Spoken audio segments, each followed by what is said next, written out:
see. Let me get this straightened up. Okay, there was a weird... Oh, shoot. Oh my goodness.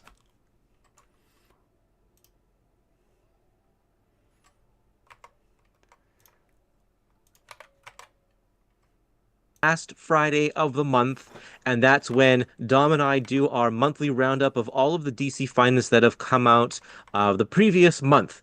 So we're going to be talking today about the DC finest January 2025 releases. This is going to be an amazing year full of really, really great releases from DC Finest. Just the schedule of the first half of the year that we've seen so far is simply incredible. And it starts off with a bang with three really great books. I completely agree. And hello to you, everybody. I actually didn't realize that I had my YouTube video like in the background play. So I was like, wait, why are there like three different audio streams like coming from the mic? But everything seems to be good now. Completely agree with Kurtis. And I want to extend a happy new year to everybody here. How are you all doing in this day of the 2025 year upon us as we close out the month? Like today is the last day of the month. And I believe the next time we're going to be streaming is also going to be the last day of the month. So, cool stuff there. But I hope you're, doing well as well, Kurtis. And I can't wait to talk about all of these books. But yes, Phil Owens, thank you. Be sure to hit that like button, everybody. We will announce our giveaway winners. 18 and 16 different people decided to jump in from last stream. And I big thank you to James for getting all of the people rounded in, counted in, and I'll be doing a spin the wheel so we can figure out the winners there. Let me go ahead and run through more of the comment section. Hello, Logan. Happy Friday to you and everybody else here as well. Partworks comic reader just said just Aquaman back ordered, otherwise have everything else in hand. Superman, Legion of Superheroes, Wonder Woman read, finishing Flash today. Good stuff. That makes me happy to hear. There you go. Yeah, that's really good. I'm glad you're getting through all of them. Yeah, me too. I have all of them so far. I've only read 3, but just started LBH last night, which I've read. Yeah, I love Longbow Hunters. I can't wait to talk about it. I think like of the bunch, I'm like, this is by far the strongest amongst the 3 titles I think we've read so far. Hello to you, Steve. Hope you're doing well as well. Moving on down. Hello, Batman. And yes, love this. I love this line too. I'm really, really happy we have these books in tow and to talk about them. Jason, good morning to you. Hello. Hello, James. There he is sneaking in the chat. Bat Kato, DC Finest. You. Hey, Matt. No, we thank you for being here. I'm just happy to have Kurtis along, for the ride. He's the star of the show. GK Ultra, how are you doing, man? Happy New Year to you. Fernando says, hello, friends. Hey, no, thank you. I was given this t-shirt, by, who was it? It was somebody at the comic shop, and I was complaining about how I didn't have any, like, comic book, like, art t-shirts at all. And he went in and said, I'll give you a Legion of Superhero shirt if you want, Dom. It's, like, extra in my closet. I'm like, all right. I mean, I don't mind as long as it fits. Because he wears medium and I wear XL, but it fit like a glove, and here I am. And yes, crazy to see that there are still 4 months left for 2025 for DC Finest. Can't wait to see what DC is cooking, Matt. I agree. Doing great. Yeah, February 28th is a Friday in as well. But yes, hopefully you are all doing well as well. But before we get into the comments and everything else that we have for these specific books with 2 other books that Kurtis also wants to talk about, I want to announce the giveaway winners. We'll go over the Superman one first and the Batman one. So if you're watching this on replay, I will put my email down in the description. So if you win, just tell me, hey, I won. Here's my address, and I will ship that over to you. No problemo. All right. So here is the wheel for the Superman one. 18 people entered for Superman and 16 people entered for Batman.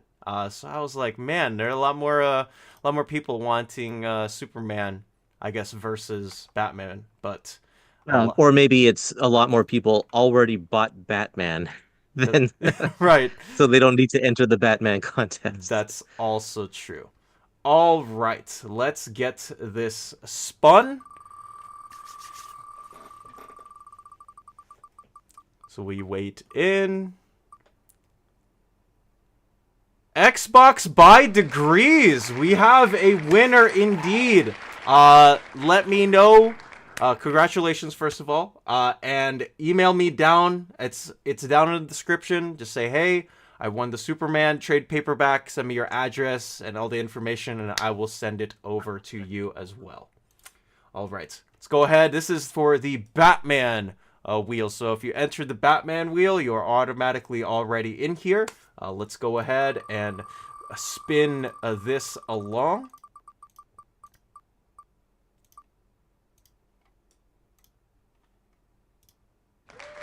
All right, Stan Hooper, congratulations on winning a copy of Batman Year 1 and Year 2. I have the trade paperbacks right behind me, so congratulations to all the winners for these two specific books. And I will try to give away as many as I can as the year moves along, because I want you guys to enjoy the format just as much as Kurtis and I are. So thank you guys for entering that, and we will have more as the year rolls along. Let me take that off. Let's see if I can go back to our previous screen. And for whatever reason. Okay, there we go. All right, Kurtis. We have books to talk about, but you said that you wanted to start and kick off with two different books. Yeah. So last month I was away and I wasn't able I didn't get a lot of these releases in time to actually read them when we did our live stream, but I have now read Catwoman and Zero Hour, and I just wanted to give my thoughts on these two books because they definitely have something that's worth talking about here. First of all, Zero Hour. This is the first half of the story. It's going to be collected in two trades, and the other trade is coming out in another couple of months.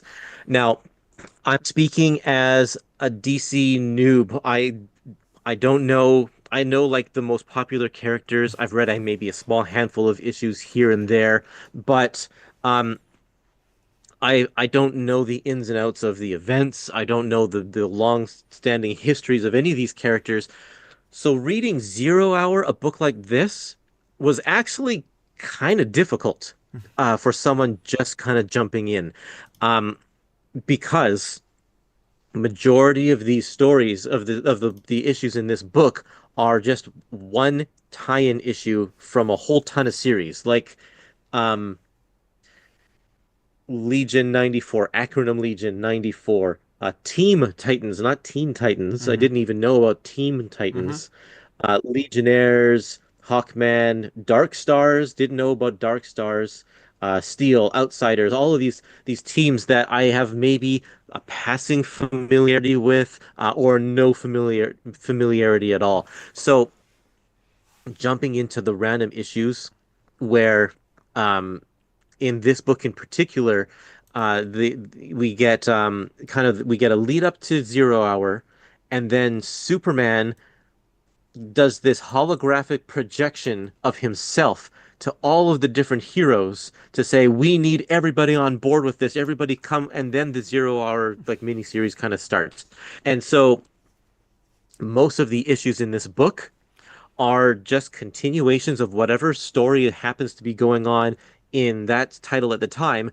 And the only tie-in is Superman kind of popping in for a couple of frames, delivering his holographic message, saying we need our help. Then he goes away. Very few of these actually have to do with Zero Hour itself, or maybe it does, and I just don't know because I haven't read the rest of the second volume yet. But titles like Legion 94, Dark Stars, like they're in the middle of their story, and it's like there are three parts before the story here that I haven't read because they're not collected in this collection. So made it for a kind of a difficult reading here. And but the issues that I did like were the ones that were kind of one-off stories that played with the time. In particular, all of the Superman issues and all of the Batman issues here are really, really good because they're standalone, and I know enough about their history that I could jump in and really, really enjoy them. So this was about, I'd say, 40% a fun read and then 60% scratching my head. So, um, I assume this will be a better read um, when the DC Finest fills in a lot of those gaps with the books around this era, and I can read them in context. So that's my opinion and thoughts about Zero Hour. Not bad, but kind of difficult to read. Yeah, it's very, I guess, important, right? I guess in the sense of like, you have the introduction to the concept of hypertime. And you get to see that throughout a lot of the tie-ins that are placed in this book. But I do agree with you. And I think I talked about this last month where I was questioning my head and saying there are better events, I guess, for like new readers slash people who are trying to get into the DC universe, than there is Zero Hour. I feel as if like with all the weird status quos of the characters, especially with the villain who I won't reveal, here you have to figure out for yourself, and different iterations of different teams like Teen Titans when they were sort of split off in two, the Legion, which at this point DC was they are continuing their trend with which iteration of the Legion do we have here in continuity. I do find it, I think, difficult for new people to get into a DC event with this. And it's not by any chance of I don't think it's the event itself. It's just like you said, the context and everything surrounding it that makes for a wall for this wall to be broken through, which is a very big one to jump ahead. So Yeah, the event itself is fine. I mean, we only get like two issues of it, I think. What does it say here? Um, yeah, we only get Zero Hour Crisis in Time number 3 and 4. So the story only kind of just starts getting going by the end of this book. The second volume, I think, will be a lot better in terms of, well, it'll finish the story, right. but it'll have just a lot more actual relatable content. So that's that's what I'm expecting from the second volume. I'll still read the second volume because I want to see how it ends up and everything Mm-hmm. like that. And we don't even find out who the main villain is No, for this, like not the in big this one, reveal in right? this volume. Mm-hmm. But yeah, I think if they wanted to go through the route of DC events, even like if they chose Final Crisis for a DC event, I wouldn't have knocked them down for it because I think the setting is a lot clearer. Like you don't have Hal Jordan in the state that he is, or Superman in the state that he is, right? In the aftermath of the last couple of years of the Triangle Years era, and the same goes for a lot of the stories that are placed in here. Um, I'm trying to think of like if they started off with Infinite Crisis, I wouldn't have knocked them down for that too. And I'm interested to see like what they do next for the events line because like Crisis on Infinite Earths. I don't know if like they would go the like we're gonna print off 12 and then a couple of stories here and there and then the box set like companions because that is a lot of issues for Crisis.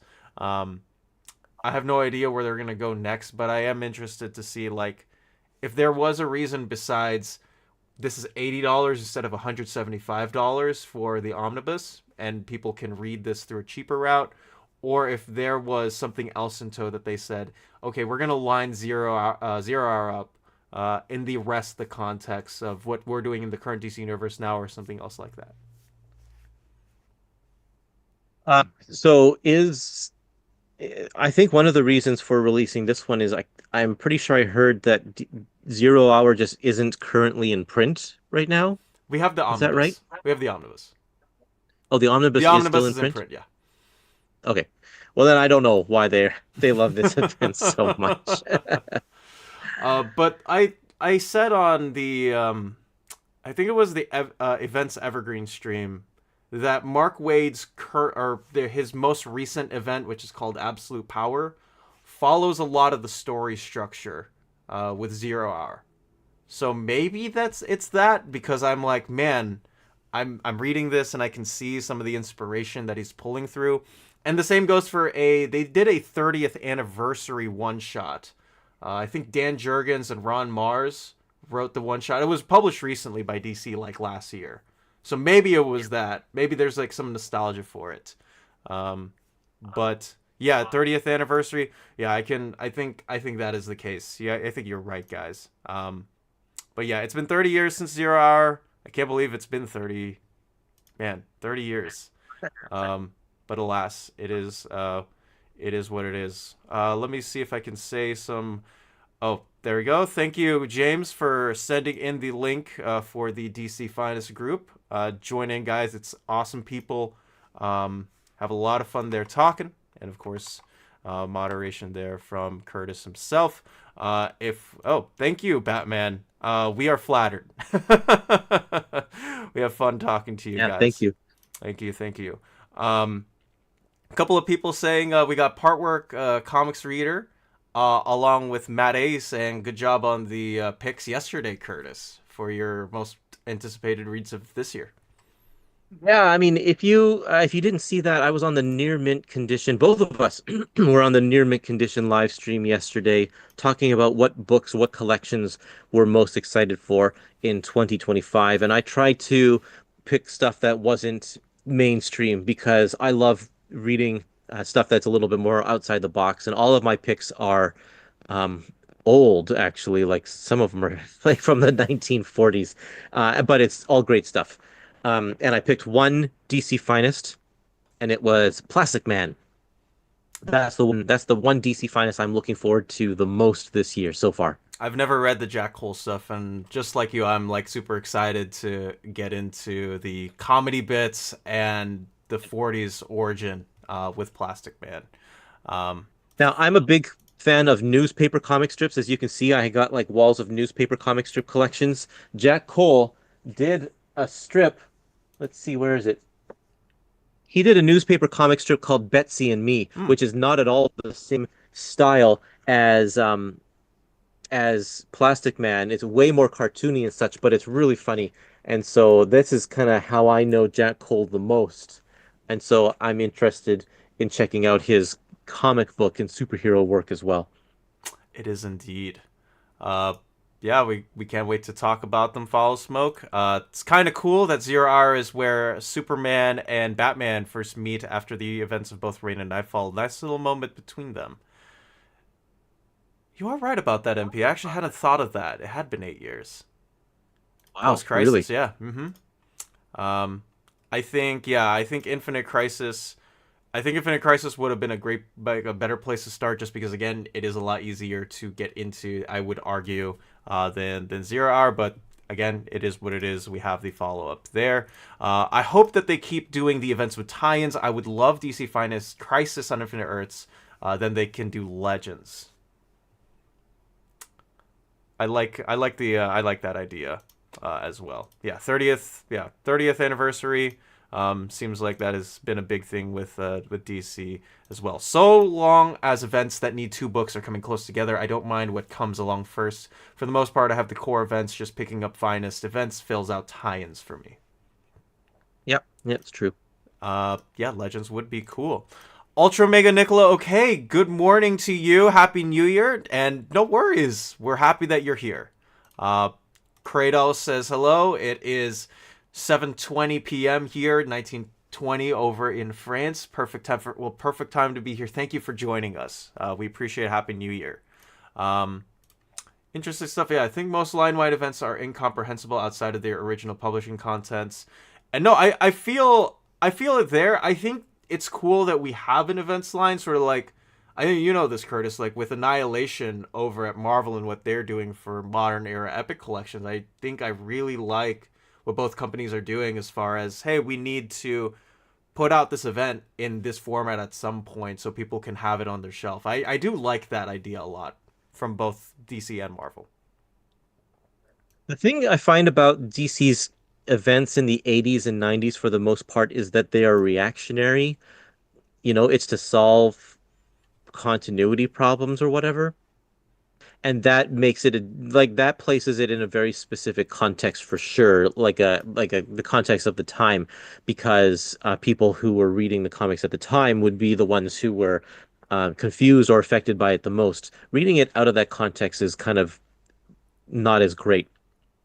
Like if you look at Marvel's events of the 90s, which they didn't do too many, Hmm. they are a lot different in that sense because they're not reactionary. Infinity Gauntlet is a great standalone story, even with the tie-ins. It still is a good read. Um, and I think that if DC wanted to do more events that are a little bit more modern, like Sinestro War or something like that, I think that would be good. I don't know if they would stick that into Green Lantern. Like, what do they consider to be events? Um, like the death of Superman is certainly an event, Hmm. but it would also be in the Superman book. So I don't know. Um, I Yeah, Who knows, it's a right? big question, but I think that if they could release another event epic or event finest next, that is not one of the reactionary crisis stories, that would be great in my opinion. I completely agree. We have so many like even like small ancillary events that I think that if you wanted to do something, say like that, the Superman, No Man's Land, any of the core ones post 1987, and figure a way how to do that in a timely amount of manner, I think that would be really cool. I have no idea of, what they go next. Like if and like you said earlier with the what are they defining as an event? If all they're defining as an event are crises, then there are only three to print from 1986 to 2011, right? With Crisis on Infinite Earths, Infinite Crisis, and Final Crisis, because I don't think they're touching anything after 2011. So Flashpoint, I think we throw that out. But everything else, What like about Identity I Crisis one say, of yeah, those? Identity Crisis would count, but I don't think that would be like because that didn't. It's just a crisis in name, right? It's not like Okay. there's a big line wide shift that we have to change because this big thing happened. But that would definitely count as an event. I think you would be right on that. That like they will probably print that out and find us at some point. Um, I think the same goes. Yeah, same goes for a lot of other books. But yeah, Backato says yeah they need to do so many like Invasion, Armageddon, Final Night, or the Gods. There are a lot of events. I think that they could publish like outside of their own respective character line and make that its own thing. Oh Great. man, Well, let's see some of those. Yeah. yeah, indeed. Never really looking forward to Golden Age Plastic Man. Never read any of it. I haven't read any of it either, but I can't wait to talk about it. Uh, do you have the Jackal Chip Kid book, Curtis? I don't. Oh man, that's unfortunate. Already have the Longbow Hunter Omnis, but DC Finest Volume is tempting, especially because it has those annuals crossover, and it's got the question issues too that I did not expect to see in there at all. So really, really happy about that. Um, and I like having line wide events collected because it gives you a time capsule of what the DCU looked like at the time, for sure. Have them too, and bought the finest. Let's see. Let's go ahead. Oh, Curtis, would you like to talk about? I think a couple people mentioned her earlier.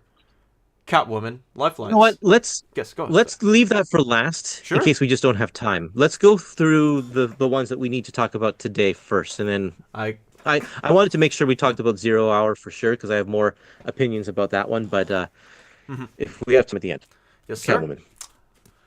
Uh, Aquaman was the first one that came out this year on the 7th or 8th, depending on when you collect your books or when you retail your books. This is, of course, most of it is done by Ramona Fradon, if I can say her name right. I botched her name, I think, very hard yesterday.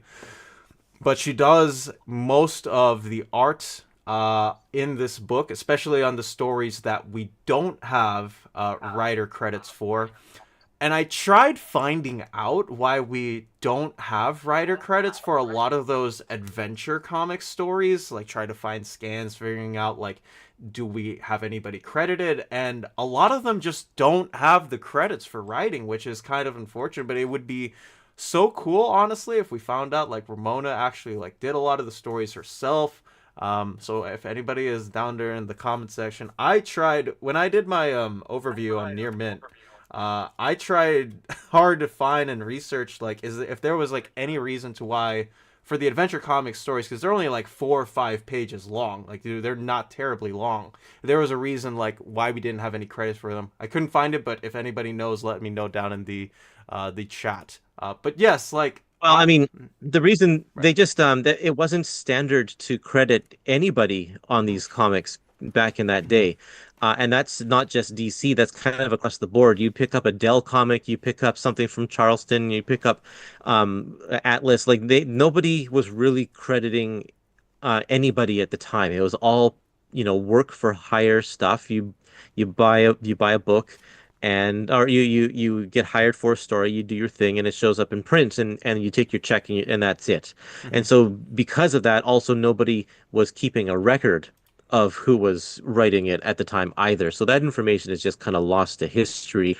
And it's much easier, of course, to identify an artist because you can see their style, but Right. you can't really identify a writer just from their writing unless they use specific phrases over and over again or something like Mm. that. But um, yeah, that info I think is just kind of lost to time for the most Interesting. part. I did not know that. Interesting stuff. Did you have any particular stories in here that you enjoyed or stuck out to you? The one that stuck out to me was the one where Lois Lane was a mermaid and was sort of like that one off that was included. I was like, man, this is so corny. And Clark shows up too, and I'm like, man, this is so weird. But you know what? I dug it. Like, there's a lot of like that Silver Age like tinge and feel of it's so ridiculously cheesy. The concepts are cheesy, but I had a fun time with that one quite oddly.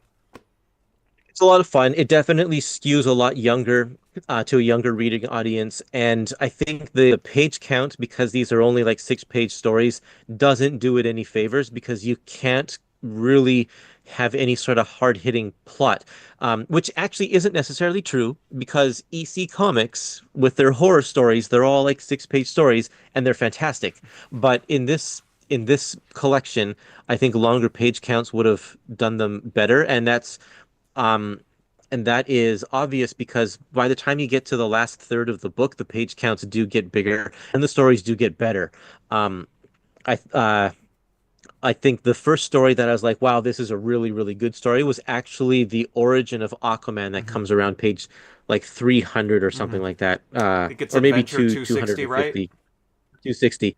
Um, Honestly, I didn't know the origin of Aquaman, and that was surprised me. I thought I knew what it was, Mm-hmm. but then as I'm reading this story, and maybe I know like a future crisis version of his origin story, but um, that was it was actually really interesting, and that was a good story. And as soon as they did that, the focus of the Aquaman stories changed after that. So, the first 260 pages are pretty ridiculous, kind of cheesy cornball stories where Aquaman's um his sidekick is an octopus and Mm-hmm. he's dealing with some silly things.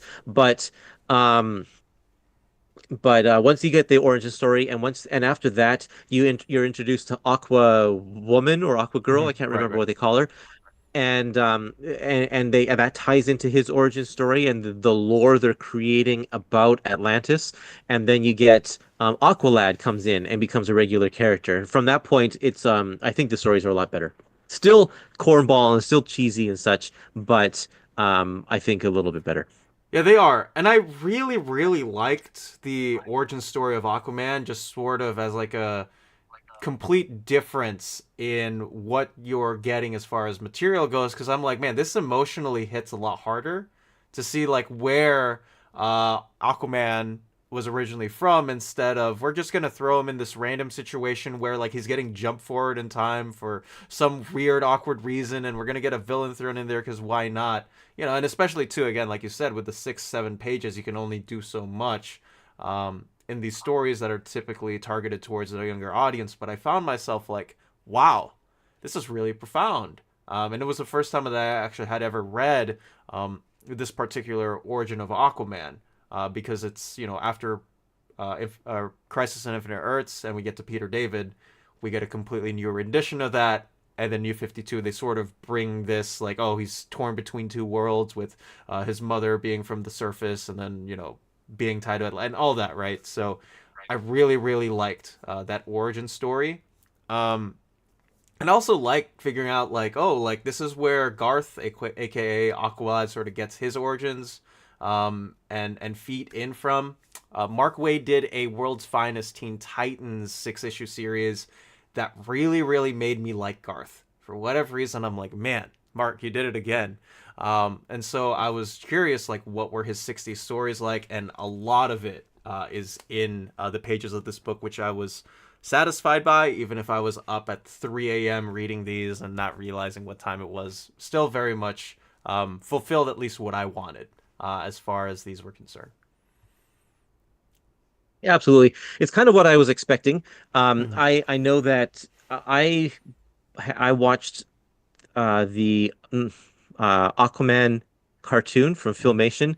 I watched it, when it was out on DVD, and those are cornball stories. And I'm They like, are. well, if this shows any indication, this is what the comic's going to be like. And absolutely, I will say though that the artwork in this is absolutely incredible. Every single Mm, panel that's drawn by Ramona I agree. is so good. She's just 100%. yeah, just her compositions and she's just not boring. Everything is so dynamic and fits so well in the world. And I had issues with the artist on Justice League of America, which is kind of the same contemporary time period. Well, maybe this is a little bit earlier, but still, this one doesn't. This one's way head and shoulders above the stuff that I was reading in that Justice I League book. completely agree. I really love the way that whether it was a waterfall or a sea creature or a time machine, even the facial expressions, I was in love. I never felt out of place with a Ramona Fradon panel. And on top of that, I really dig the atmosphere that she just sort of brings in these books. Whether, again, it's the sea creatures, it's the water, it's the ripple, like the little ripples in the water. I always Yeah. appreciated just seeing the details on them and the line work. And it's something that I love. She had to draw so much water Right. over the years. We put water in a comic, guys. But yeah, I like this a lot more than I thought. But yeah, standard fare as far as what you are concerned with. And again, if I had to pick one of my favorite stories in here, it's definitely the origin story and the one where Lois Lane is a mermaid for whatever reason. But throw it all in there. Even though we have a lot more Lois Lane to talk about in the next book, but want to get to some of the comments real quick. Yeah, I think DC's best events lend themselves to contain to individual hero families. I think a lot of people would agree on that as well. What do you guys think we will get first? A DC Finest post John's JSA or an Omni post John's JSA? Because that stuff is like right after Johns leaves, it's James Robinson who gets on Justice Society of America before they relaunch New 52, and then the JSA are all wiped and they're on Earth 2 now for whatever reason. I don't know if DC has anything in the works for either of those, Kieran, unfortunately. Because it's only 20. Johns leaves at like issue 26. Yeah, that's 26, like issues 27 through 52. I don't know if there's a big hot commodity out there. I would love to see it collected, Kieran. I think from the indications they want to start from Golden Age JSA and then move on forward. But I would like to see some jumping around with JSA. I've been on a deep dive on Aquaman the last few months, Silver Age to Peter David. I still need to read this. Aquaman had great art, but those early stories were so corny. um, Let me see if I can scroll on forward. Yeah, hoping we get some more DC Finest in, because we are getting to see some of the catalog from Penguin Random House leaks. So it would be nice to get some confirmation on those. Phil says, yes, Kurtis, but DC was aiming at a younger audience than EC at that point. Yep. True. That is They also were. true. Um, like much of the Silver Age, stories are best enjoyed piecemeal, story 2 per day on the side while you're reading something else. I have found out the hard way, Clueless. I told my buddy Kurtis like about a couple months ago when I was going through Golden Age Superman and binging it. It took me such a long time to the point where I almost got burnt out halfway through. But thankfully, from Kurtis and people like you, I have decided to, yeah, just read a couple stories per day, go to something else, and then go back to it for homework. But I don't mind reading comics. I mean, it's fun stuff. Very happy as well. Hello, Dex. Glad to be able to check in. Hope everyone is well. Hope you're doing well, Dex. Happy New Year. Um, I like the story where Aquaman gives a clown a blood transfusion and he becomes Aquaman. Yep, totally. Yeah, it's funny stuff like that. That there's a great charm to it. The simplicity and just the fact that they are willing to just kind of go wherever. The Supergirl book has even weirder stories that kind of go just come out of nowhere. I want to It is. point out a couple of those It when is. we get to that. But Um, yeah, you know what? Let me see if I can blow up Kurtis for yeah, I this. want to show. I picked out this story here. Let me see. This story is Aquaman and his Sea Police on page 220. So if you want to pull out your book and follow along, you can. But I do want to show you um, just the way that she composes all of her panels. Um, this big panel here, all of the lines are pointing toward Aquaman. Like the this awning up here, the boat, everything shows you where the focus. It draws your eye to the focus, and that happens in every single panel. Um, I love the kind of the a little bit lower camera angle here to give you a good bird's eye view. Stuff like this, the action, the way she's composed these characters brings you all the way around the corner. Just stuff like that. And let's see here. Where's another one? What I love about this page here is that you get to this panel and it's the guy zooms around a corner. The action starts at the top. It makes you read these bubbles, and then the boat takes you all the way down to this next panel where you're supposed to read next. So it's always that flow of the eye that I really appreciate when artists are looking at the are composing their pages. It's not just composing one panel, but composing the page in total. And here's another really great one. You read it, right to left, or sorry, left to right. And so you get the bubble and you see this guy's is running away.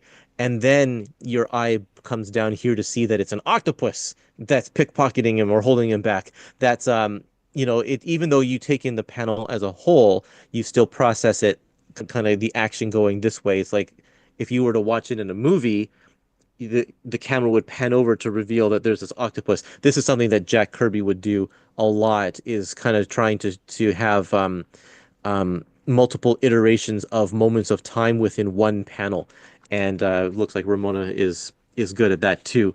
So that's the kind of stuff when I'm saying that she is an excellent, not just artist but draftsman as well, like or draftswoman.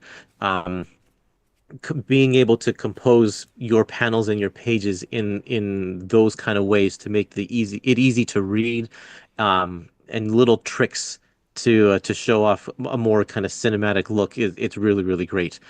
Um, a lot of artists today, I'm sure, are influenced by the work that she did way back then, even if they don't realize it. Completely agreed and 100%. Um, Let me see. I think that's all the comics that we do have on Aquaman. But yeah, lots more of talking more about what people's experiences are like reading his book. Interesting. Might need to catch up.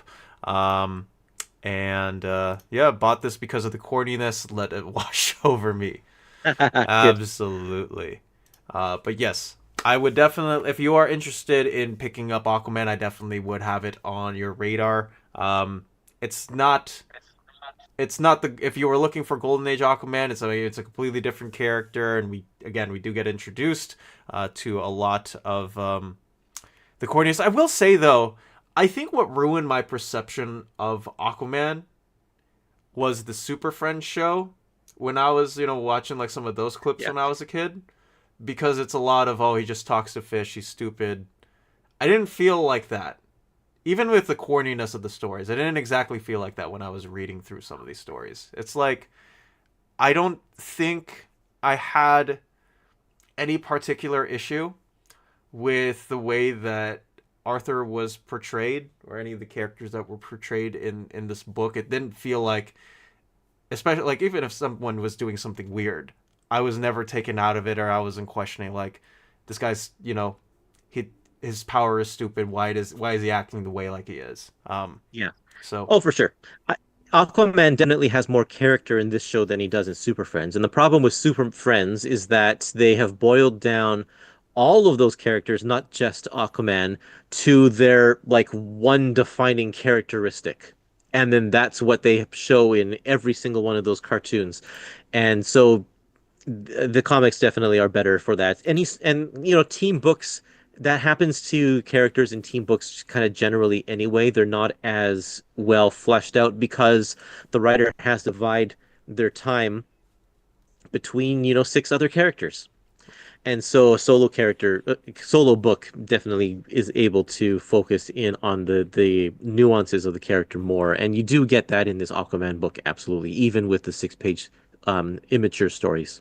completely agreed. And I'm interested in seeing like where they're gonna go next with the character. He has an ongoing right now back at DC after 3.5 years of not having a full ongoing. So I'm very happy for Aquaman and fans in that they are getting something out of this. And I don't know if because they just printed the Peter David Omni. I don't know if they would immediately jump in there, but there's a lot of 2000s Aquaman that is poorly collected. Some of my, like Patrick Gleason is my favorite artist, the guy who drew Batman and Robin, Green Lantern Corps. That Aquaman, the 2000 stuff is where he first picked up, and that stuff has never been well collected. So I don't know if I would mind having it jump around back to the early 2000s, but it's possible that they could just keep rolling along with the Silver Age, because we don't have an Aquaman Silver Age omnibus in print, from my understanding. So very interested to see where they decide to go there. Yeah. But yes, phenomenal AC. Thank you. Don't forget to smash that like button. We appreciate it. And completely agreed on Gleason's Aquaman stuff. I agree. But yes, one quick comment, and then yeah, we can move on. I read the Golden Age Superman book pretty quickly, but I'm finding the JSA book really slow going. Even now, I'm only halfway through Yeah. it. Yeah, It's very, very dense. Very dense. indeed it is. Took me, I think, like 21 sleepless nights to get through it. For some of those individual stories, they pack a punch with a lot of the words. But yes, another one that packs a punch with a lot of words is none other than Supergirl, the Girl of Steel.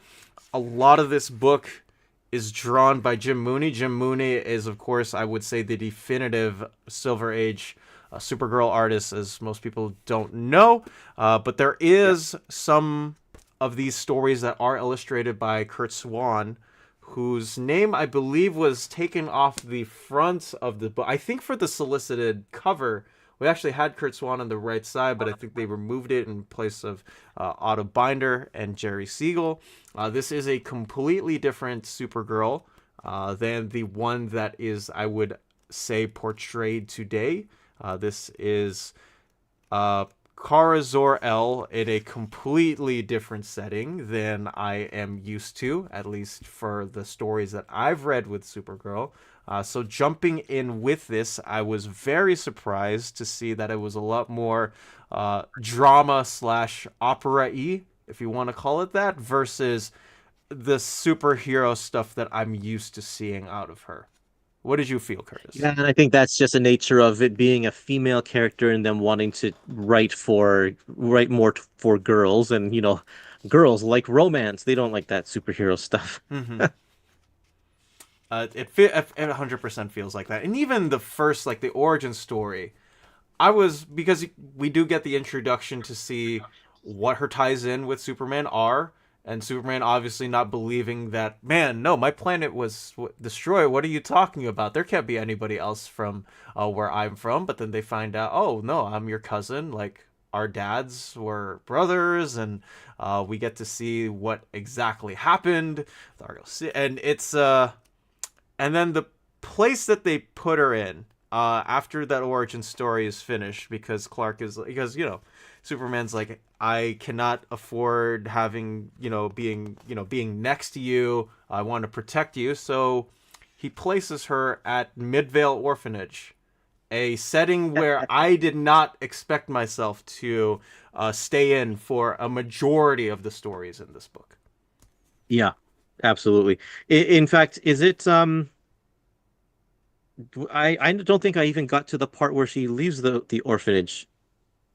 So that does happen at some point. It's good to know. Yeah, it does happen at some point. It's just not quick enough, honestly. And again, Yeah. I understand, like, within the context of the times, like you said earlier, but it just, again, it feels weird for me because it's not the Supergirl I know. But sorry, go ahead. Well, and I think that this was also another case of a character that only existed as a backup feature Hmm. for other books and making guest appearances. She didn't have a title of her own and she won't for quite some time. So there's only so much they're going to do with the character, I think. This book, I've only read half of it so far, but this one has a lot more kind of wacky stories, the stuff that I feel like is more representative of the larger Silver Age. Because Aquaman, he dealt with a lot of crime and stuff like that. Like his stories were contained um, because of just the fact that he's a character that's just lives in the sea. Um, but Supergirl goes to other planets. She travels through time and like constantly is jumping back and forth to different things.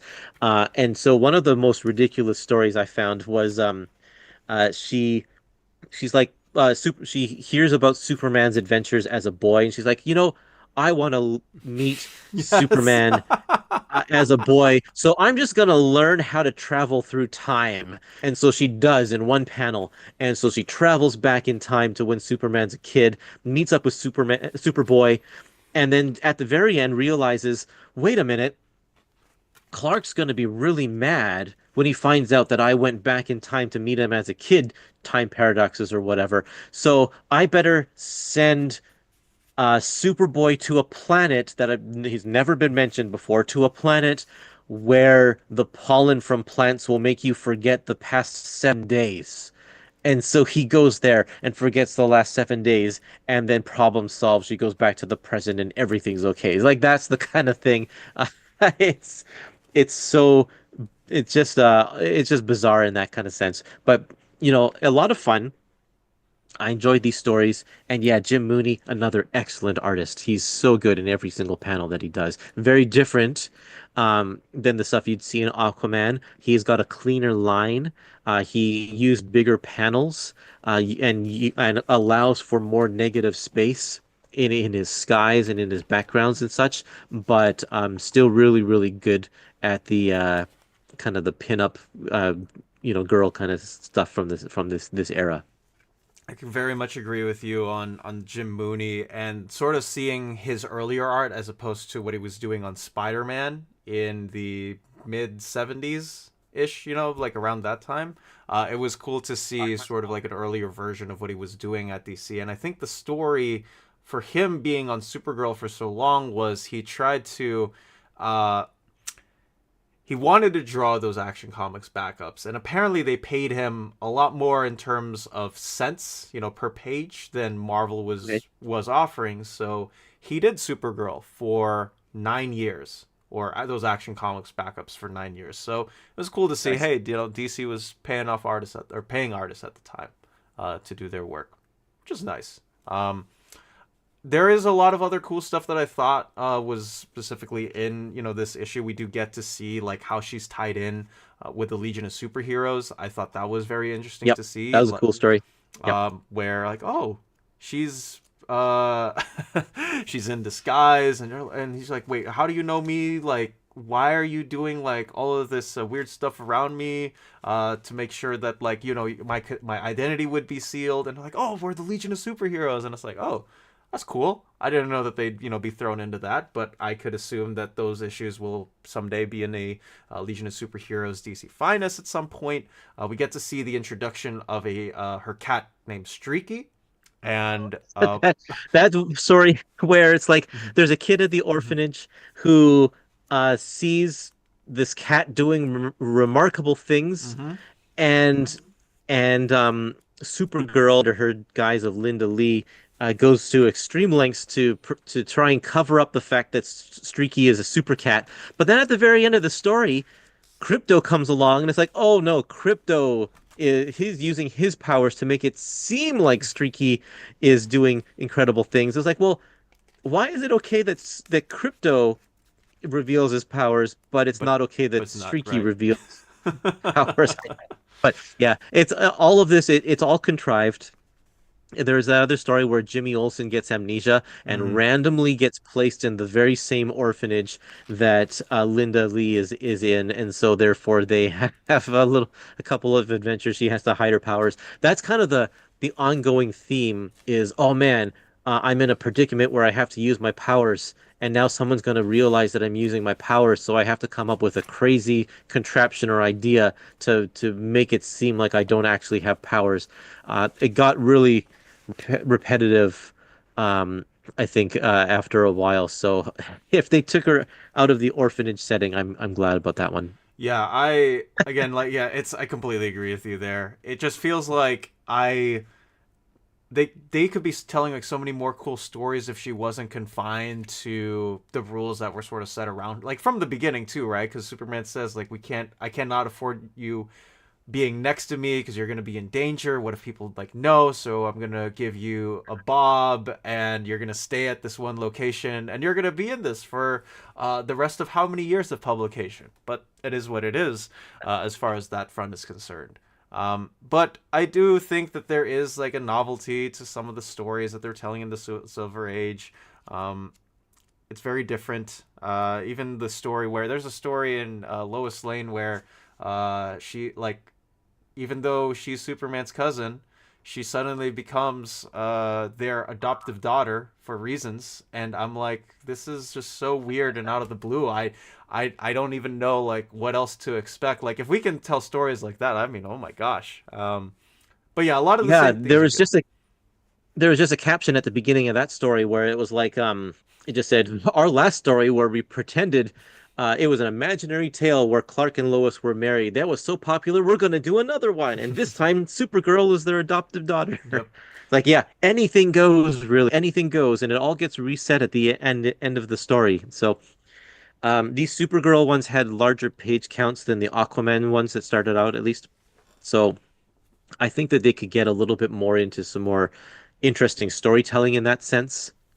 Um, I'm not sure which I like better, Aquaman or Supergirl. They're very close Yep. Hmm. in terms of the style of storytelling and the style of art. Like I like both of these artists a lot, Yep. and the stories are so that brings it up, and the stories are really cheesy, so that brings a little bit down. But they're kind of on the same level.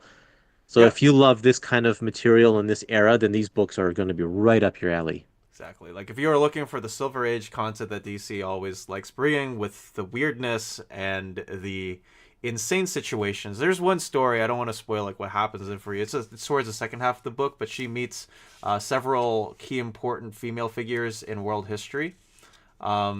And I'm like, wow, this is not what I was expecting at all. For maybe I should have because we had the time travel story earlier where she finds out, oh yeah, I can do this thing that Superman can do. So it becomes like sort of a reverberating theme, and it's cool to see that uh, Jim Mooney is drawing stuff that Supergirl can do the same things as Superman can do, or nearly the same things as well, anyways. But it's just like sort of that tinge factor of, hey, like we're doing the Silver Age stuff, we're gonna continue these type of stories, and it's gonna be a very long time, I think, before I get to the Supergirl that I personally like reading. Actually, I'm disappointed, and I don't like Kenny should be here. I don't know where he is. He's not in the chat, and I'm like, I'd love to know what his thoughts are on Silver Age Supergirl. Yeah. But it is what it is. But yeah, let us know down what your thoughts are on Supergirl. Got Titan's Judas contract coming in the mail next week. Can't wait to finally get my hands on it. Been loving the finest format. DC should have done this years ago, but better late than never. I completely agree. And I love that we're getting two DC finest back to back of like spectacular and amazing content. We'll get to Green Arrow in a bit. Atomic Hound, good morning to you. Long live the Legion. I'm not sure what was more painful, the dental procedure I completed or missing the first 45 minutes of the stream. Well, we're happy you're here. Glad you're here now. Yes, we're happy you're here. I hope the dental procedure went well, and Happy New Year to you, Atomic. Good to see you. About a third of the way through the Supergirl's finest. It's wild. I know some Silver Age material can be divisive, but whilst it might be my own sense of humor, I find this really funny. Oh yeah, I mean, a lot of it's played up for laughs. Absolutely. It is. Yep. Yeah. Try not to take like a lot of the stories too seriously here. Completely agree. Yep. Are there some Silver Age Aquaman archives? I wonder how far they got with reprints. There are some of them out there in the world. It's just that the last time I saw them, it was a pretty rundown store in Florida. It was like, a comic shop, and they had the first one or two there. I had like the, you know what I will say? I really do like the teal color that they chose, or aquamarine, whatever shade of color that they had for the Aquaman DC Finest. I do like that they color code a lot of their books, and they had the same one as the archives did on the spine. So there is that. But yeah, there was one volume. There you go. There was one volume. That sounds about right. I wasn't expecting them to be quite so comfortable depicting Superman such as a total dick. But I feel you there. I had zero interest in buying this, but if it's all drama, maybe I should. That at least sounds interesting. Well, I mean, it's superficial drama. Very much played up for laughs, but if you like I think if you like the content in Aquaman, you should have no problem getting through Supergirl Follow Smoke. I think that's what I would say. I bought it just because I have all of them. At some point, I need to stop trying to be a completionist. Yeah, Clark was not. Even from the first part of the story, I was like, man, I really wish you didn't place her in that. But again, I get it with the times. I get it. Lois Lane and Hellcat having long-running books is definitely a testament to all of this. How do we enter the... And really the model. Yep. I will have more coming out later this year, Ethan. I have, I think, one more DC Finest to put out. I just need to figure out how to do it, but I will get it organized up the next time. James will also hopefully be able to help along with that, so I'm not just running...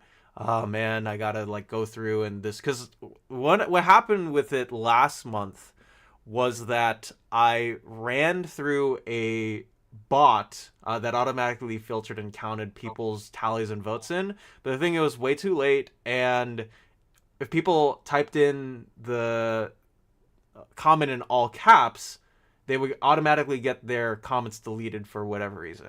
But we'll have more coming out. I want to be able to give this opportunity for you guys to enjoy the same books as well. So keep on the lookout for that. Let's see if I can go through. Plan to buy the Omni for Suicide Squad. I'm very excited for the Suicide Squad Omni. And the DC Finest as well. And yeah, just remember, James Gunn said that the movie will lean into some of the sci-fi Silver Age aspects, so who knows if this wacky stuff will make it to the Cineplex this summer. We'll see. It definitely could be like this. Phil says he's been to that planet, Kurtis. Planet where you forget things for a week. The past week. Oh my gosh. Yeah, that's what Kurtis, that's what I'm talking about. I was in tears of laughter reading the Forgotten Pollen ending to the Superboy story.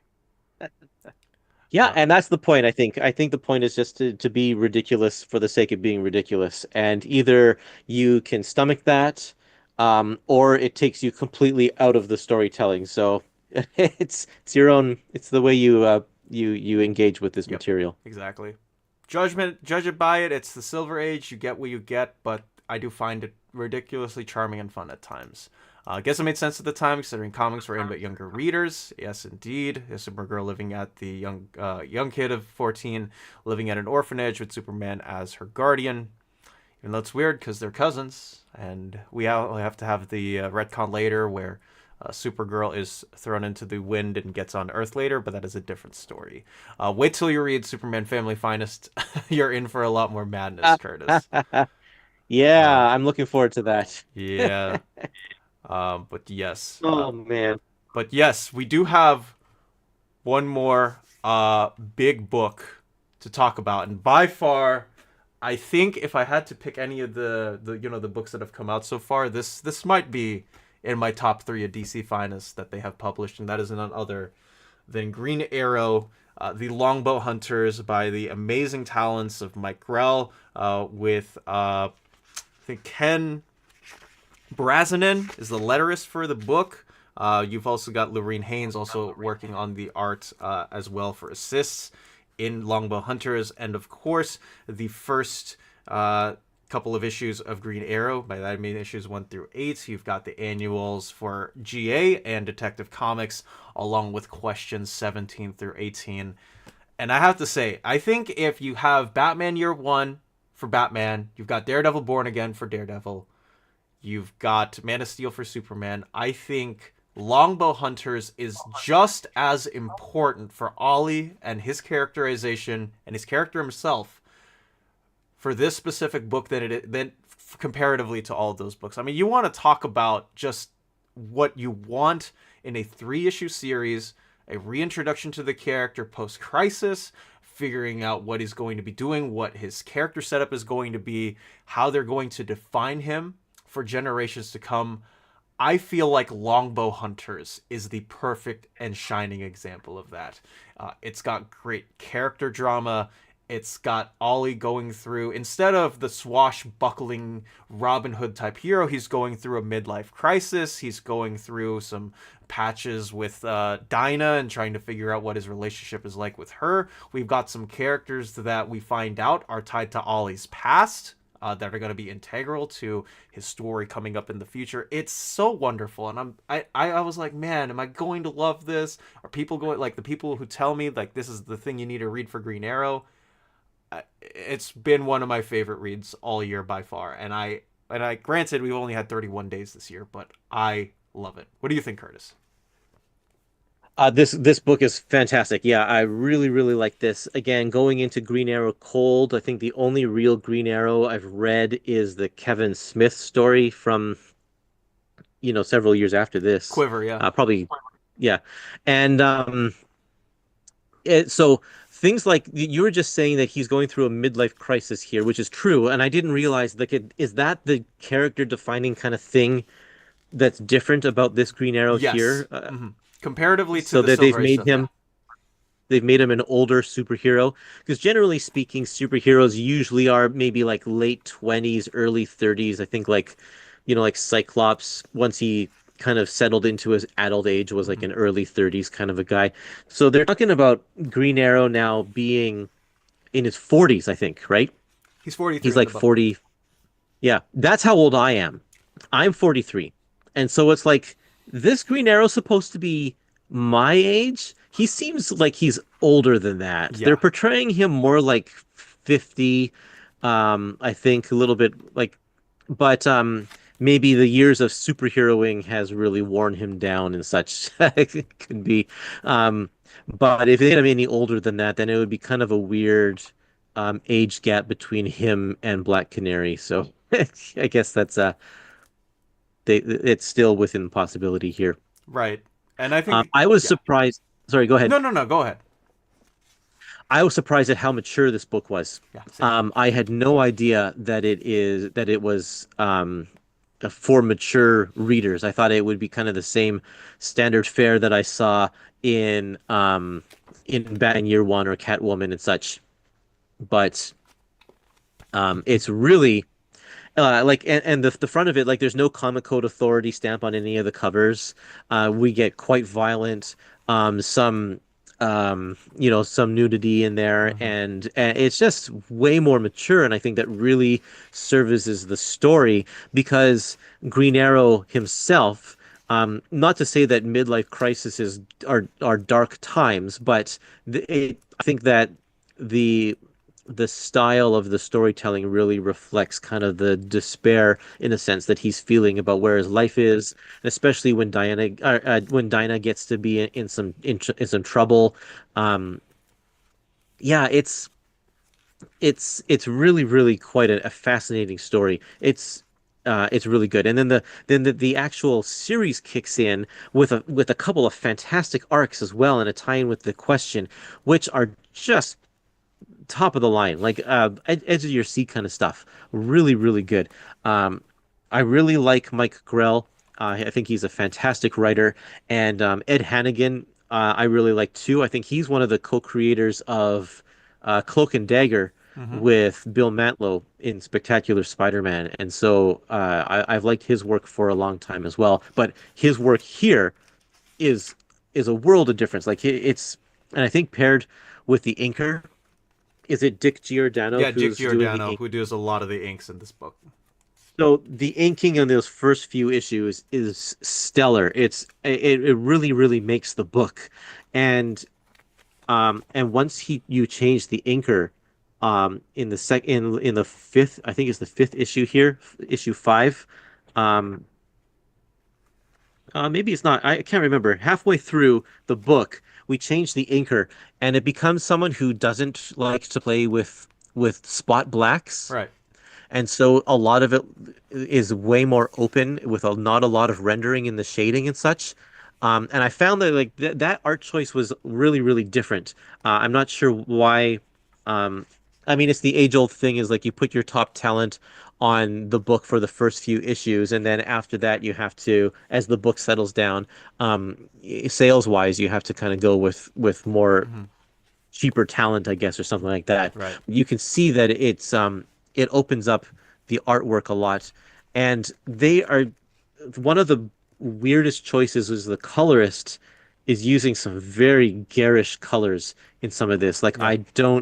I'm not on board with all of the magenta in some Yeah. of these issues here, and I think maybe that's because it stands out more because the characters aren't as rendered in black. Hmm. But the back half of the book has a lot more kind of suspect artwork than the first half. The first half is absolutely beautiful up until the end of the question crossover. Completely agreed. I think on all of those fronts. I think, yeah, Grell is such an amazing talent, both on the script and the pens and the pencils and everything else. It's just like I'm going through Longbow Hunters, and I'm like every single page of this like has me at the edge of my seat. The way that the panels are composed, the way like you move your head left to right, well, like there's some panels on front, and then there's a background panel, or if there's a flashback panel where it's just all these thoughts, I'm like, this is such a fun, intriguing, and just heart punching read. I never it was like I was rereading it on the train to class, and I just could not put this down like at all. On top of that, you have the question crossover, right, on issues 17 through 18 with Rorschach, because Yeah, Rorschach, right, is part of Watchmen, and also based on the Charlton Comics question creation, right? And I love that they included those. Not only for it's cool to read Dennis O'Neil and Dennis Cowan's question again, because I love that series, and just getting to see not only, yes, are they going to include stories obviously that are not from the Green Arrow line, but ones that where he's featured as well. I was also at the same part of the edge of my seat, and to also see Dennis Cowan pencils again, and the way that his art reflects, I think, a lot of the same mature elements that is in the pages of Green Arrow is really awesome to see. There was a character that popped up where I thought like that was Jubilee. I'm trying to figure out if I can find the panel of it. I was like, man, am I reading a Marvel book? But otherwise, completely agreed on all those fronts. Dick Giordano. I've never read of something of his like that he inked that I didn't like. It always it felt super heavy. There's always stuff like added on to it, like you mentioned earlier. And when he leaves the book, it's kind of like, man, I wish that he were still there. it's noticeable. Yeah. Yep, it's noticeable. Well, I'm hoping that DC follows up with a follow-up volume of Green Arrow of this book here because I really want to read more of this series because it's just so good. Um, I oh man, what was I going to say? I had another point that I was going to say here. Oh, I know.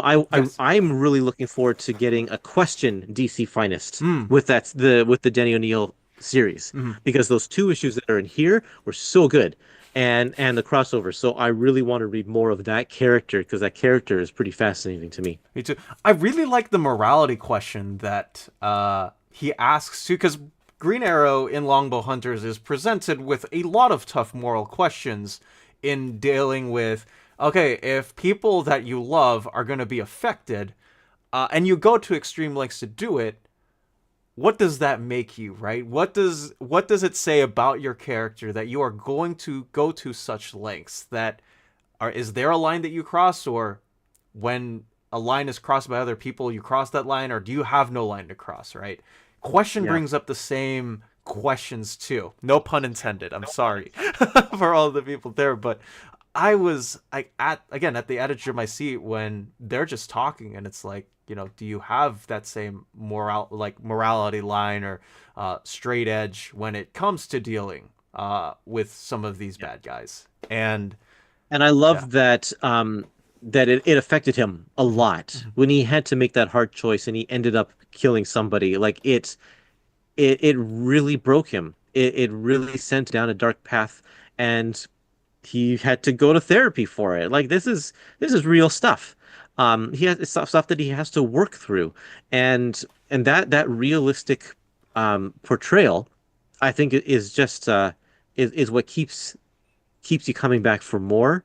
And it's what made the 80s DC post-crisis stand out like among all of the other comics of the time because they were really focusing uh, on nitty-gritty realistic kind of stories here. Uh, Fantastic stuff. I really, really like this Mhm. book. Um, I haven't finished it yet. I still got the last annual crossover story to read, and but it's definitely up there in my top maybe top three Yeah, so it's far. so good.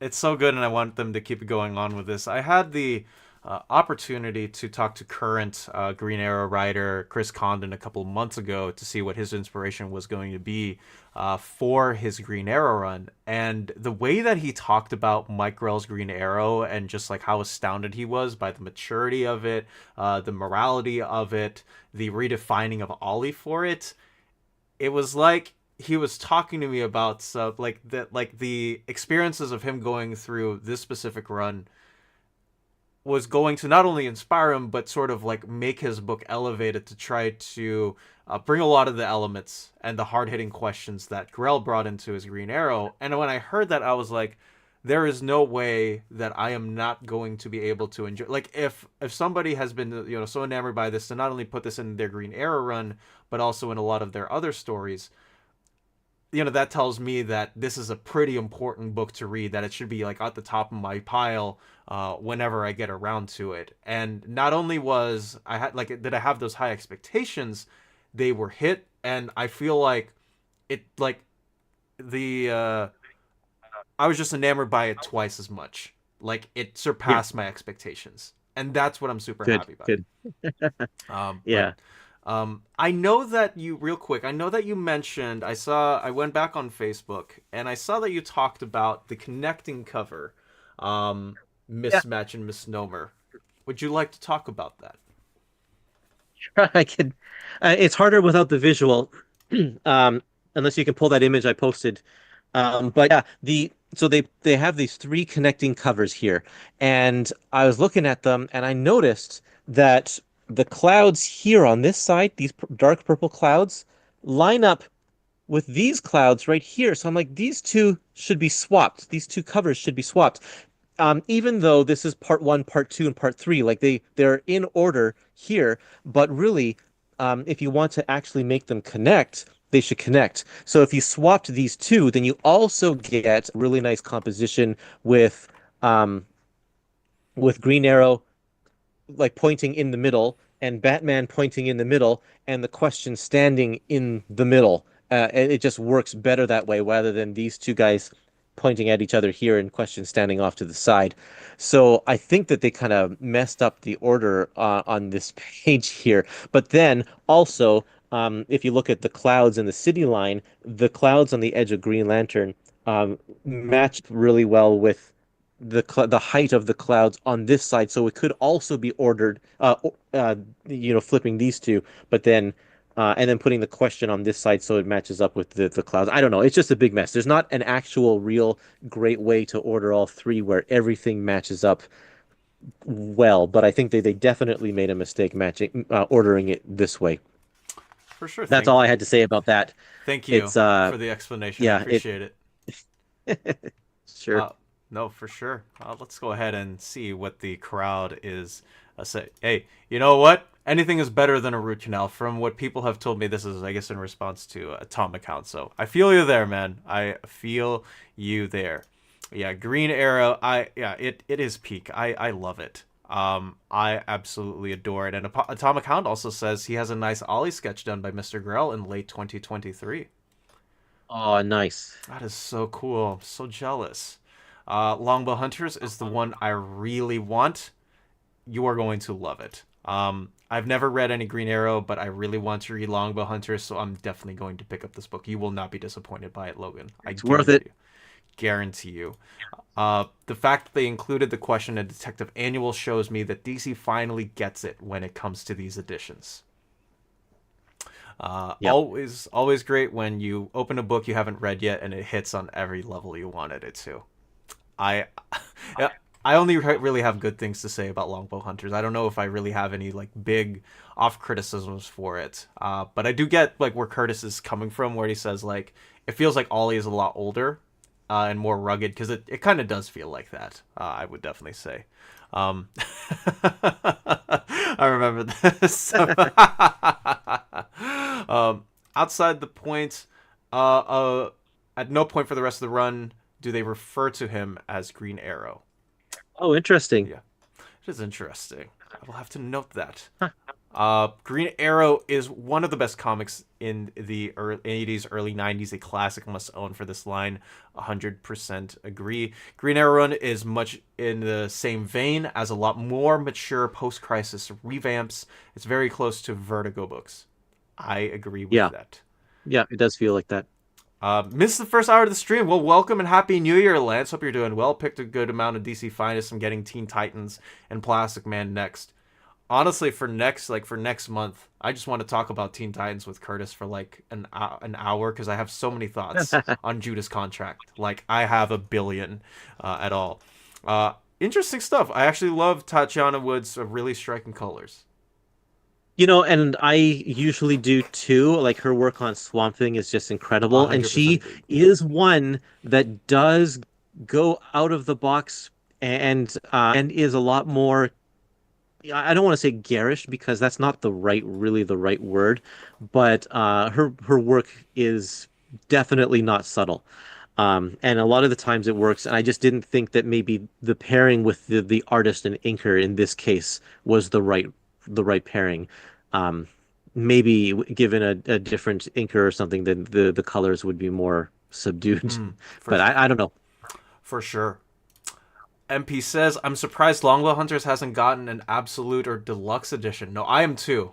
I know that we have the Omnis, but considering that we have the Kevin Smith and Phil Hester Absolute of Green Arrow, I'm very surprised that we don't have one standalone for Longbow Hunters.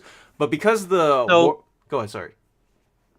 so here's my thoughts on that, is that because these are fully painted pages, I wonder if there's a problem blowing it up to a larger size. I wonder if they don't have access to the original art anymore, so they have to scan from comics or something like that, and either the restoration is going to take a lot of work to make it look good at an absolute size, or they just can't get it at a resolution they want, because that's pretty big. Absolute is a pretty big size. And so that might be why we're not getting Longbow Hunters that way. It just might not work. It's not the same as taking something like Killing Joke which you can get all the black lines on one channel and strip away the color and Hmm. redo it and blow it up bigger. Like that kind of restoration is possible. Painting, like restoring a painting, is a way different story. For sure, for sure. Now that you think about that, I understand the restoration point now, where it's like you have to get the resolution up higher. You don't want something in that like absolute size, and it looks like, wait, why didn't they just print this on a trade paperback? It looks cheap. It doesn't look well enough. Um, but hey, who knows? Maybe in the future, because I know that the Warlord Omni is apparently coming in. Mike Grell's already confirmed it, so I don't know. We'll see. Late 80s content like Green Arrow and Suicide Squad, Batman, and more is what swayed me to be a DC fan first, then Marvel. So, cool for that as well. May end up getting Green Arrow too, keeping myself to a pretty strict books a month this year. Well, this has to be one of the books, Lance. This is so good. Yeah, Yep. stuff still holds up well. And I'm Yep. very, very happy it does. Yeah, DC came out swinging after Crisis. There's a funny issue later in the run where Grell brought in Warlord because some villains mistake him for Ollie because they have the same hair and beard. Interesting stuff. I can't wait to get there when that comes about. Yeah, Grell, that Warlord is a Grell creation, right? Like Yes. that was his title as Yep. well. Mm-hmm. That makes sense. That's great. I love it. Indeed. Omnis are gorgeous as well. For Grell as well, worth the price. Dick Giordano's inks are great in the Catwoman DC finds as well. That I agree with too. Is there any chance for the book to get them digitally? Okay, so real quick for the people here. It's not available digitally, but I am going to be talking to Jim Lee in March because he's at some point in March. I will ask him and let you guys know. I promise you on that. And Nice. it's unfortunate because DC doesn't do digital for DC Finest. It's unfortunate, but yeah, hopefully someday. Question DC Finest, Ultra Mega Nicola OK agrees with you there, Kurtis, and I think a lot of people would love to have that as well. Awesome. Yeah. I have read some of those question comics from $1 bins and two short trades DC did, and it is astoundingly good. I agree. Yes, the Swampy and DC question finest. I would like to see see Swampy get brought into DC finest, considering they're not. It's not too separate enough, and considering that he's in the DC universe now, don't see why not. Let's see. Were these annuals in '88? The dates that are on here, you can bring I think, yeah, they are, Kurtis. It says here 1988 for all three of them. Yep, September and October 88. 88. Yeah, everybody agrees they should be digital. Yeah, I would love to have Starlin and more Starlin Batman. More Mike W. Barr I mean, we're getting more next in May, so can't wait to get those out as well. Yeah, there are 2 Omnis for Longbow Hunters. How many DC Finest volumes would complete the series? 80 issues. 3 more DC Finest?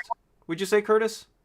Because they still have to print out issues like 9 through 80 for the It Green depends Arrow. on how many guest appearances or crossovers there are. I have no idea. I Right. don't know Right. enough about this Yeah. character to Yeah. know. I want to say about 3, Eric. 3 or a little bit more. Um, so yeah, DC story. Yeah, so yeah, DC Finest probably contain more stories. So yeah, at least. It's only been 3 months at the beginning of DC Finest line. Maybe they're waiting for more material to go digital. That very well could be the case, but it will also be cool to have these printed in digital. He's doing a signing up my comic shop, and I'm trying to get something organized done with my shop so that we could have that all partnered out and in. I'm just trying to get the details of that working in, but I'll let you guys know more as these months go along. Yeah, That's pretty cool. it is. I'm thankful for it. Sometimes feels like DC doesn't like money because why wouldn't you make these digital and Omnis digital? Man, we talked about this yesterday during the Near Mint Condition stream, and I love the fact that Epics are available digitally, and I love that Omnis are available digitally. I don't know. As soon as you make something digital, of course, it's out there on the internet for anyone to download for free Mhm. through nefarious places. So I think it just depends on if they think that's going to cut into their profits or not. I think Indeed. that's one of the main Yeah. things there. I think that's something that WB is probably looking into is like, yeah, uh, are we going to get less sales because it's available on a nefarious website, like Kurtis mentioned? But yes, Curtis, would you like to talk about Catwoman real quick, or do you want to wrap it up with the next couple of months, or the next month of DC Finest, I should say? I'll just briefly say that I had no expectations. I was very curious about this because it was one of those comics that it was quite hyped when it first came out. I remember seeing advertisements for it all the time, and I never ever really read it at the time. So, like, what is so special about this? But I I really like the beginning of her ongoing series. All of these early stories are quite fun. The thing I was surprised about is that this is during the period of Batman where Bruce Wayne is not Batman, and so she has a couple encounters with Batman, and then um, right at the very end of the book, let me see if I can find it. They have an issue where Batman comes back, like Bruce Wayne is back, and they don't really explain anything about it in the issues about what's going on. And Bane even is one of like the major players in these early issues of Catwoman. She's working for Bane, and they don't explain anything about what's going on in Batman's title. And so issue 12 is Night's End Part 6. Mm-hmm. And at the end of this issue here, in Catwoman 11, she tracks this guy down to a warehouse, and she has this weapon that she's going to use against him. And then you turn the page, and we're in a completely different story, doing a completely different thing. Um, oh, sorry, that's not. I'm thinking of the wrong issue here. Where's the other one that crosses over? Um, oh, maybe it's a little bit earlier. Uh, Catwoman has tracked a guy to a warehouse. It's the same. She does that a lot in these comics. Um, maybe I am not going to be able to find it, but anyway, there's a big jump because it Mm-hmm. says to be continued in Batman issue whatever Right. whatever, and then we get into the next issue and there's no explanation. The thing that I really like about the epics is that if they have to skip an issue, they'll put a little "here's what you missed" at the Right. top, or some sort of text recap so that you can fill in the blanks. But they don't do this in here, which is too bad. They just give you just the issues with no other context. So I found that a little bit annoying. Also, this volume completely ends on a cliffhanger. The very last page is a cliffhanger with Batman back with Nightwing. It says to be continued in Batman 510, but I'm sure that 510 is not going to be the first issue that's going to be in the follow-up of this here. I don't know if they'll give us a text recap or whatever, but we may not get the end of that story. I'll Right. have to Right. wait for the DC Finest Batman issue to come out that includes Batman 510. Or No Man's Land or Nightfall, like the night. If they're doing Nightfall, right? And I have no idea if they're gonna market it as Batman. I have no idea if they're gonna market it as events. See, that's again the question of: are they only counting the big crises as events, or are they going to collect all of the little itty bitty hero events? Like, are they going to have that as events? So we shall see what those are going to be on about. And real quick, if I can just lay the line on the books that are coming out in February. If you guys haven't yet, please like, share, let everybody know about these specific books. We do have three. The first of which is the Judas Contract, which is, by any case in point, the most important Titan story ever published by DC, and also is the crux of every single story that every writer has tried to tell since then, at least for the Titans. They did this So popular, in fact, that they decided to adapt it twice. They adapted it in season 2 of the 2003 animated show, and of course, the animated movie that came out back in 2017, 2018, around that time. So this is one that I can't wait for you to read and talk about. Yeah, I'm looking forward to this too. Yep. Should be getting it in the next couple of days, I Yep, think. hopefully, yeah. And then another big one. So three straight DC finest bangers. This one is, of course, Doom Patrol: The World's Strangest Heroes by Arnold Drake and Bruno Premiani. The big inspiration for Grant Morrison and later Rachel Pollack's Doom Patrol stories as well, as told, I think, yeah. Yeah. Go ahead, sorry. Is this the first volume? Is this their origin? Yeah, this is their origin. Okay, great. So yeah, looking forward to this. Yep. So this is a big one, and then last but not least, Harley Quinn, Birth of the Mirth. We're getting 3 straight cool stuff. Obviously, the Teen Titans one isn't an origin, but this is, of course, Harley Quinn's first appearances in comic book lore, and with her appearances in the Batman Adventures, Mad Love, and so many other stories that take us right up to the Carl Kessel and Terry Dodson run in the early 2000s. I love a lot of this stuff. I love Mad Love, and the animated adventures. So this volume I'm really looking forward to because this is a good nostalgia. This is some of the only DC stuff that I ever did collect was the stuff based on the animated series. Yep, indeed. But Kurtis and I would love to thank you guys for being here. Yeah, we should have around 40 of these DC finest, hopefully by the end of the year. Yeah, I have so many things to say about this book.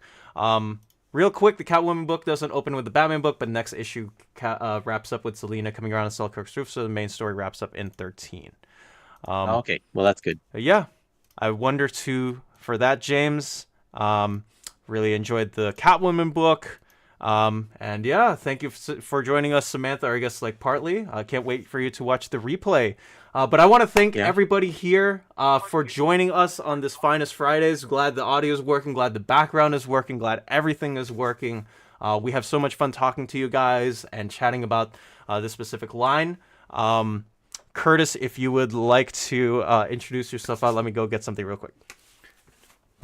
Okay. You can follow me at Epic Marvel Podcast. Just search for that on social media and you'll be able to find it. I do have some DC Finest channels, but I'm tending not to use them, opting to only, focus on one social media account at a time.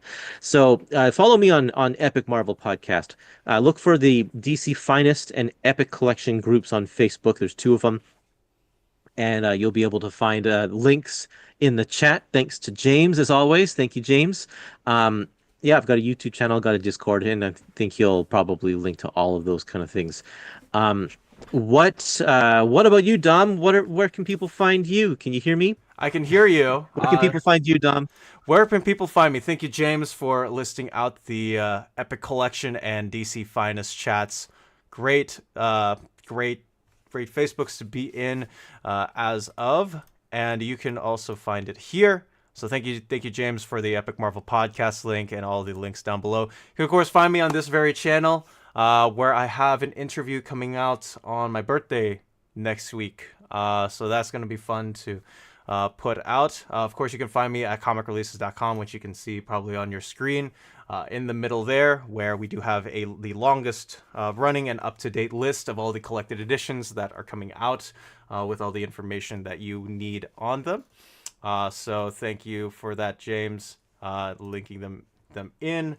Let me see if I can click on them and not on the links. So we got the Discord there, of course, comicreleases.com, and of course my own channel. You can also help me and Webhead out on Patreon for just $2 a month. You get your own checklist, my Blue Sky, and of course you can join our Discord there.